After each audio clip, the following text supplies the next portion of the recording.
All student की बना रखी थी, उसमें भी मैं डाल दूं ताकि हमारे जो स्टूडेंट पुराने हैं, जो जुड़े हुए हैं, वे इस चीज़ को सही कर लें। और जब तक परीक्षा नहीं हो जाती है तब तक आपको लगना पड़ेगा, क्योंकि आप खुद देख रहे हैं कि कितने चेंजेस हो रहे हैं प्रश्नों में, कितने ऑप्शंस।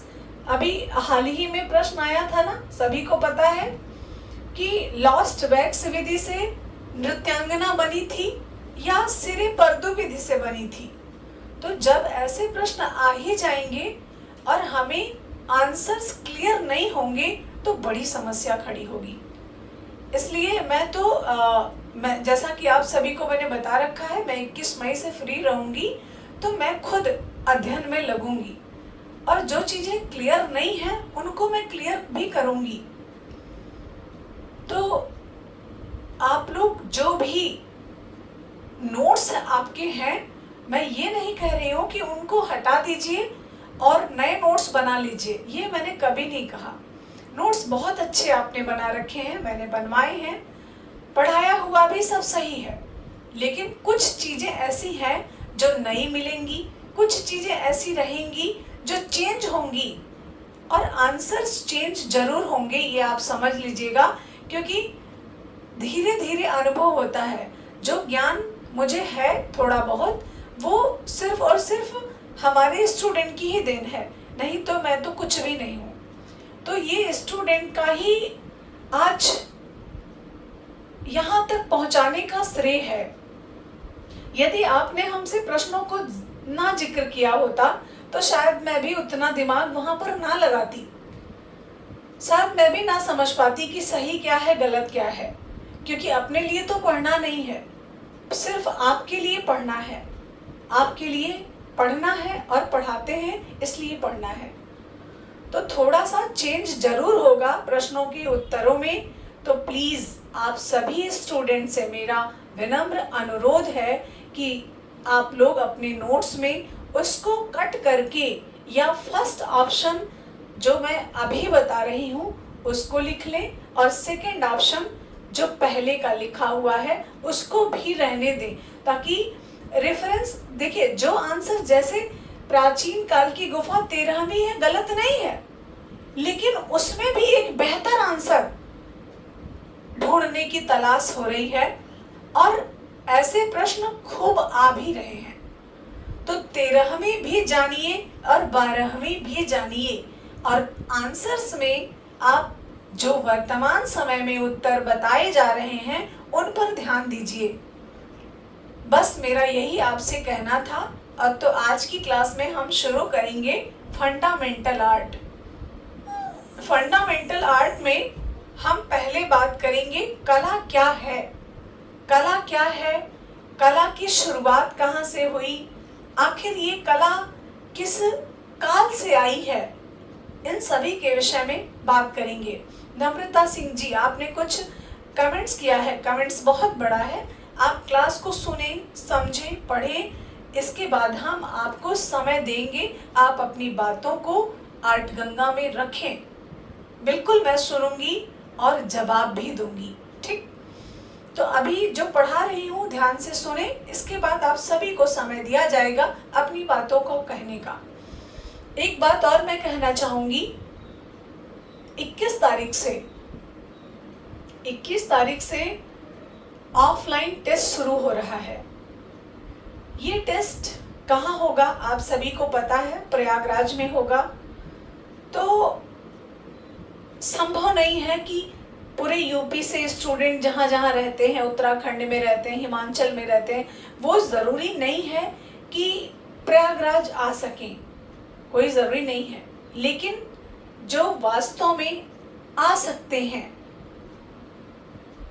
अपनी प्रॉब्लम्स को हल्का कर सकते हैं और यहाँ के खर्च को अफोर्ड कर सकते हैं, वे ज़रूर आएं। क्योंकि आप सभी जानते हैं, हम कितना भी पढ़ लें, कितना भी जान लें, हम तब तक आंसर्स देने के कंडीशन में नहीं आते हैं जब तक हम चारों ऑप्शंस को नहीं देख लेते हैं। और जब हमारे सामने 4 ऑप्शन आते हैं तो उसमें ही हमें भ्रम होता है। तो इन्हीं ऑप्शनों को क्लियर करने के लिए 21 मई से मैंने एक बैच शुरू किया है, और वो बैच ऑफलाइन में ही संभव है। ऑनलाइन में तो ठीक है, ऑनलाइन भी खराब नहीं है, लेकिन ऑफलाइन जो प्रैक्टिस बैच है वो ऑनलाइन से बहुत अच्छा है। और कहीं कहीं ऑनलाइन ऑफलाइन से बहुत अच्छा है। दोनों बातें मेरी समझिएगा। जैसे आप जब ऑफलाइन टेस्ट देते हैं उसका महत्व समझिएगा, और ऑनलाइन टेस्ट देते हैं उसका महत्व समझिएगा। ऑनलाइन टेस्ट में आप प्रश्न को लर्न करते हैं, ये बहुत बड़ा प्लस पॉइंट होता है स्टूडेंट के लिए। कैसे? जैसे प्रश्न एमसीक्यू के जरिए आपको आपकी स्क्रीन पर मिला, आपने एक बार उसको क्लिक किया और सही गलत का निर्णय हो गया। सही क्या था और आपने क्या किया है ये निर्णय हो गया। ये ऑनलाइन प्रश्न की मैं बात कर रही हूँ, और उस प्रैक्टिस को मैंने लगभग 10 दिन के लिए अनलिमिटेड टाइम्स के लिए खोल दिया। तो 125 प्रश्न यदि आपने 10 दिन किए तो 10 दिन में आपने ये देखा कि हमें वो प्रश्न बहुत अच्छे से क्लियर हो गए और लर्न भी हो गए। ये तो रहा ऑफलाइन नहीं, ऑनलाइन टेस्ट का लाभ। अब ऑफलाइन पे आते हैं। ऑफलाइन में क्या है? ऑफलाइन टेस्ट में हम परीक्षा हॉल की तरह हॉल में बैठते हैं। अब ऑनलाइन टेस्ट में हम अपने घर में, हो सकता है परिवार के साथ, हो सकता है सिंगल कमरे में बैठते हो। वहां कोई प्रेशर नहीं है क्योंकि घर हमारा है, इलाका हमारा है, प्रेशर नहीं है। और जब हम ऑफलाइन हॉल में बैठते हैं तो वो प्रेशर डेवलप होता है हमारी परीक्षा से संबंधित। जैसे हम परीक्षा हॉल में बैठते हैं वो फीलिंग हमको क्लासरूम में भी आती है। तो प्रेशर माइंड में उतना ही बना जितना परीक्षा के समय बना था।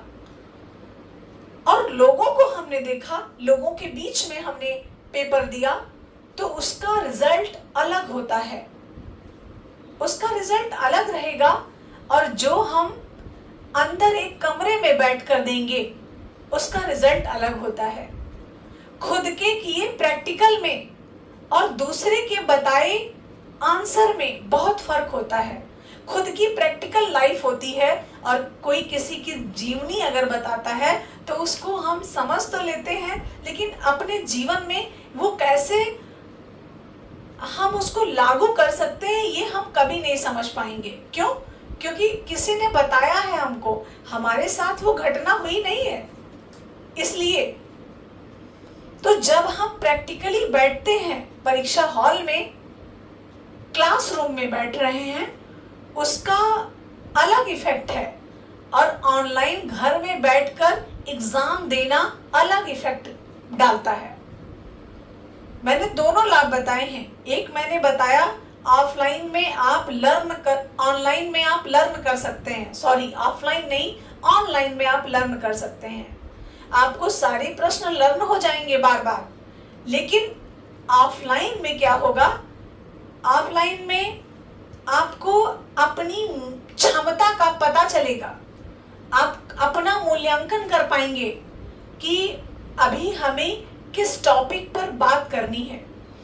मैंने जब शुरू में ये समझा कि ऐसे मैंने भी तैयारी की थी तो मैं अपने स्टूडेंट को ऐसा ही तैयार करवाऊं, तो मैंने ये सोचा कि परीक्षा के टाइम जब 40 दिन का समय आपको मिले तो मैं उसमें प्रैक्टिस बैच चलाऊं। लेकिन ये कहीं ना कहीं सत्य है कि ये सारी चीजें मेरे साथ हो चुकी हैं। जैसे परीक्षा जिस दिन आपकी डेट क्लियर हो जाएगी उस दिन आपको समझ आएगा कि एक एक दिन कैसे बीत गया पता ही नहीं चला। जब किसी का इंतजार हम करते हैं और वो टाइम फिक्स होता है कि इतने दिन में ही ये काम कर लेना है, तो दिन बहुत छोटा हो जाता है और तब तक दिन बड़ा रहता है जब तक हमें पता नहीं होता है कि अभी कितना शेष है। तो जब परीक्षा का शेड्यूल जारी हो जाएगा तो ऑटोमेटिक स्टूडेंट के ऊपर प्रेशर बनता है, दिमाग पर एक बोझ सा आ जाता है और उस समय पढ़ा हुआ सही नहीं होता है। उस समय रिवीजन की आवश्यकता होती है। हमें नए तथ्यों की जानकारी करना हमारे लिए घातक सिद्ध हो सकता है। बस यही सोचकर मैंने 21 मई से टेस्ट सीरीज रखा, ताकि समय से पहले, परीक्षा से पहले आप एकदम प्रिपेयर हो सके परीक्षा के लिए। तो बहुत अच्छी क्लासेस हैं और आपको लेना चाहिए। अच्छा, ये तो मेरी बात हो गई। अब मैं आपकी बात करती हूँ। जैसे बहुत से गार्जियंस हैं, गार्जियंस इन द सेंस घर के जो खर्च चलाने वाले हैं, चाहे वो पति के रूप में हो, चाहे वो पिता के रूप में हो, चाहे वो माँ के रूप में हो, चाहे वो भाई के रूप में हो, चाहे पत्नी के रूप में हो, चाहे बच्चे के रूप में हो। वो आपको हर्ट करते हैं, कहते हैं कि कितनी बार क्लासेस कैसे दिलाऊं, कितनी बार क्लासेस कैसे दिलाऊं, और ये क्लासेस आपने एक बार तो पढ़ लिया है, दोबारा कैसे मैं पढ़ने दूं, ये कहते हैं। बिल्कुल, और उनका भी कहना कहीं ना कहीं सही है, गलत नहीं है। लेकिन थोड़ा सा वो इस चीज को अपने आप को वहां पर रखकर देखें तो उनको ये समझ आएगा कि आपकी पढ़ाई, शिक्षा, नौकरी ये रेगुलर के रूटीन में है। जैसे कपड़ा पहनना, खाना खाना, ऐसे ही पढ़ना भी है। ऐसा नहीं है कि आप साल में एक बार खा लेते हैं और आपका साल भर चलता है, ऐसा नहीं है। उसके लिए तो हम कुछ नहीं कहते, और जबकि वो खाना आना कहाँ से है, इसी से आना है। तो जो हमारा स्रोत है हम उसी को बंद कर रहे हैं पहले, और जो हमारा खर्च है उसको हम डेवलप कर रहे हैं। ये नहीं होना चाहिए।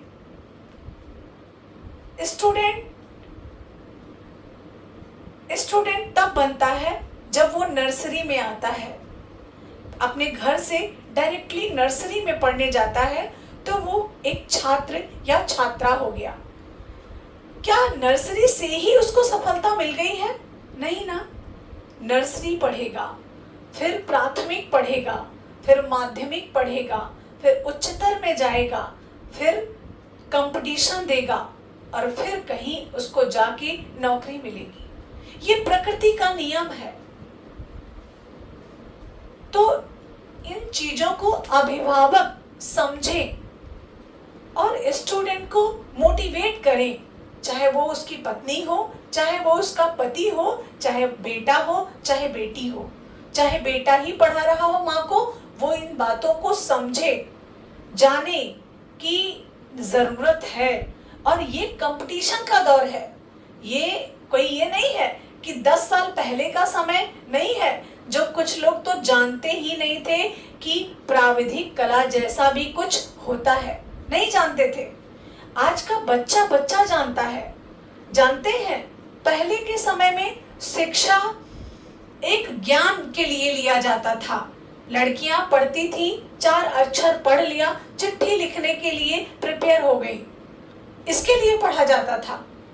लेकिन आज के समय में हम बीटेक करा रहे हैं, नीट की प्रिपरेशन करा रहे हैं, आईएएस का प्रिपरेशन करा रहे हैं, ज्ञान के लिए नहीं। तो शिक्षा आज सिर्फ और सिर्फ ज्ञान के लिए नहीं है। शिक्षा आज नौकरी हो गया है। तो आप समझ सकते हैं, नौकरी पाने के लिए कहते हैं, एक कहावत है, आजकल तो युवाओं में वो कहावत बहुत चलती है।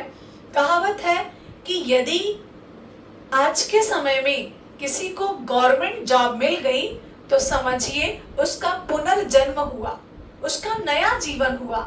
वास्तव में कहीं ना कहीं ये बातें सत्य हैं। सत्य ना होती तो आज हर बच्चा बच्चा बच्चा नौकरी के पीछे भाग रहा है, अगर ये बातें सत्य ना होती।